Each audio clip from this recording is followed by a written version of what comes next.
Para saudara dan saudari yang Tuhan cintai, selamat pagi dan selamat bertemu lagi dalam renungan harian dari Paroki Santo Fransiskus Assisi Apeo, edisi hari Rabu, tanggal 6 November 2024, dalam masa biasa yang ke-31. Mengawali hari yang baru ini, kita hendak mendengar dan merenungkan sabda Tuhan.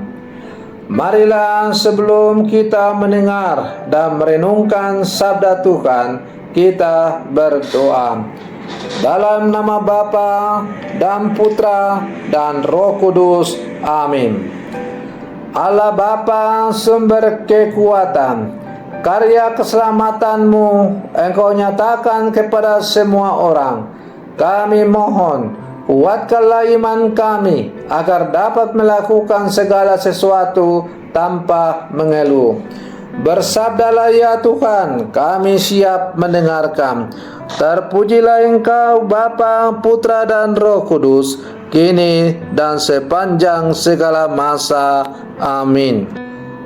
Para saudara dan saudari yang Tuhan cintai, sabda Tuhan yang hendak kita dengar dan kita renungkan untuk mengawali hari yang baru ini diambil dari Injil Lukas pasal 14 ayat 25 sampai 33. Tuhan bersamamu. Inilah Injil suci menurut Lukas. Pada suatu ketika, orang berduyun-duyun mengikuti Yesus dalam perjalanannya. Sambil berpaling, Yesus berkata kepada mereka, "Jika seorang datang kepada Aku dan ia tidak membenci bapaknya, ibunya, istrinya, anak-anaknya, saudara-saudarinya, bahkan nyawanya sendiri, ia tidak dapat menjadi muridku. Barang siapa tidak memanggul salibnya dan mengikuti Aku, ia tidak dapat menjadi muridku. Sebab siapakah di antaramu yang mau membangun sebuah menara, tidak duduk membuat anggaran belanja dahulu? Apakah uangnya cukup untuk menyelesaikan pekerjaan itu? Jangan-jangan sesudah meletakkan dasar, ia tidak dapat menyelesaikannya. Lalu semua orang yang melihat itu akan mengejek dengan berkata, orang itu mulai membangun tetapi tidak dapat menyelesaikan. Atau raja manakah yang hendak berperang melawan raja lain, tidak duduk mempertimbangkan dulu apakah dengan 10.000 orang ia dapat melawan musuh yang datang menyerang dengan 20.000 orang? Jika tidak dapat, ia akan mengirim utusan selama musuh masih jauh untuk menanyakan syarat-syarat perdamaian. Demikianlah setiap orang di antaramu yang tidak melepaskan diri dari segala miliknya tidak dapat menjadi muridku." Demikianlah sabda Tuhan. Para saudara dan saudari yang Tuhan cintai, menjadi murid Tuhan membutuhkan komitmen dan kesediaan untuk setia menghayati ajarannya, untuk setia dan gesit mewartakan kabar sukacita darinya, untuk membuka hati dan pikiran menerima tawaran keselamatan darinya, untuk memikul salib dan bangkit lagi kala ditimpa berbagai persoalan hidup. Tentu hal itu tidak mudah. Ada banyak rintangan yang menghadang kita untuk mewujudkan ajarannya.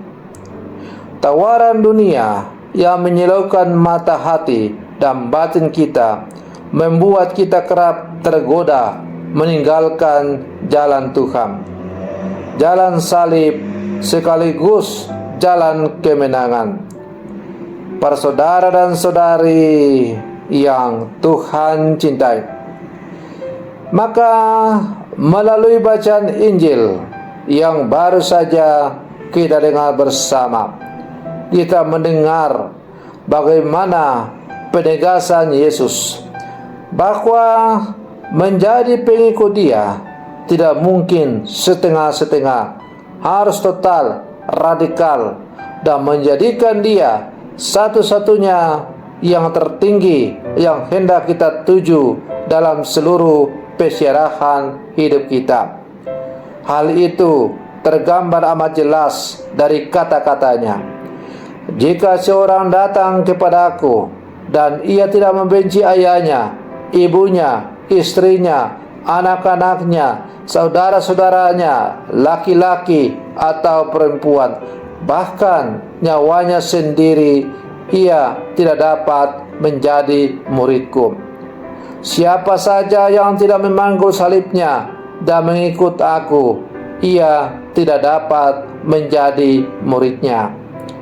Para saudara dan saudari yang Tuhan cintai, kalau begitu mungkin orang bertanya, wah, kalau begitu kita harus membenci diri, membenci orang tua, tidak usah menolong saudara yang berkesusahan, karena kalau kita menolong, memberi perhatian, berarti kita masih terikat.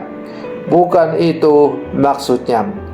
Yang dimaksud oleh Yesus adalah bahwa menjadi murid Yesus berarti tidak boleh setengah-setengah, harus radikal, total, dan tidak bisa ditawar-tawar. Maka segala sesuatu yang kita lakukan, misalnya membantu orang tua, membantu saudara yang berkesusahan, semakin mengasihi keluarga kita, semakin mengasihi sesama dalam hidup. Itu bukan kita lakukan karena kemampuan kita, tetapi datang dari karena gerakan iman kita yang hendak kita wujudkan dalam tindakan yang konkret.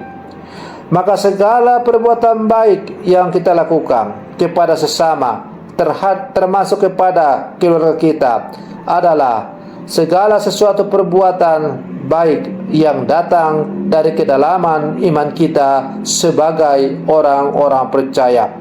Maka imanlah yang mendorong kita, yang menerangi kita, yang mengajak kita untuk melakukan segala sesuatu yang baik, sebagaimana Tuhan telah datang ke dunia dengan selalu menyebarkan belas kasih, bukan hanya dengan kata-kata teori, tapi sungguh dalam perbuatan yang nyata. Para saudara dan saudari yang Tuhan cintai, kita adalah murid-murid Yesus yang hidup di zaman sekarang. Maka mari kita terus berlangkah maju bersama sebagai murid-murid, sebagai orang-orang yang telah dipanggil, yang telah merasakan cinta Tuhan, yang telah merasakan penyelamatan. Maka mari kita juga membawa tawaran keselamatan itu, cinta itu kepada sesama, supaya bukan hanya kita yang mengalami penyelamatan, bukan hanya kita yang mengalami cinta kasih Tuhan, tetapi seluruh dunia akan menikmati kasih-Nya, dan dengan demikian dunia akan semakin diliputi sukacita dan damai sejati. Semoga permenungan saya untuk mengawali hari yang baru ini semakin menghantar kita menjadi murid-murid Yesus yang sejati. Selamat pagi, Tuhan Yesus memberkati.